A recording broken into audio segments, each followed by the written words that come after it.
चला तर 10वीच्या mathematics part 1 मधील प्रॉब्लेम सेट 1 मधला क्वेश्चन नंबर 1 मधला हा दुसरा प्रश्न आहे, ज्यामध्ये बघा आपल्याला dx ची व्हॅल्यू 49 दिलेली आहे, dy ची व्हॅल्यू 63 दिलेली आहे मायनस आणि d ची व्हॅल्यू 7. dy ची इथं गरज पण नाही, आपल्याला x ची व्हॅल्यू काढायची आहे.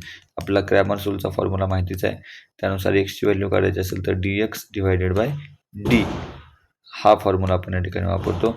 मग dx च्या ठिकाणी 49 आणि d ची व्हॅल्यू 7 दिली, अशा पद्धतीनं x ची ही 7 ही व्हॅल्यू येते.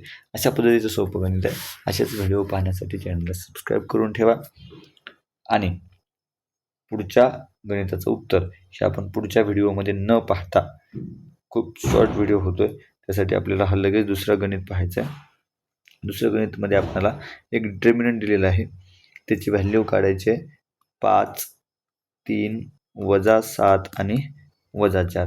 तर या डिटर्मिनंटची व्हॅल्यू काढण्यासाठी बघा 5, 3, -7 आणि -4 हे डिटर्मिनंट सॉल्व्ह करण्यासाठी काय करतो, या दोघांचं मल्टिप्लिकेशन 5 × -4 आणि मायनस या दोघांचं मल्टिप्लिकेशन -7 × 3. तर काय होईल, हे -20 अधिक 21, मग 21 - 20 1, अशा पद्धतीने d ची व्हॅल्यू ही 1 येते. चला पुढचे गणित आपण पुढच्या शॉर्ट व्हिडिओमध्ये पाहूयात.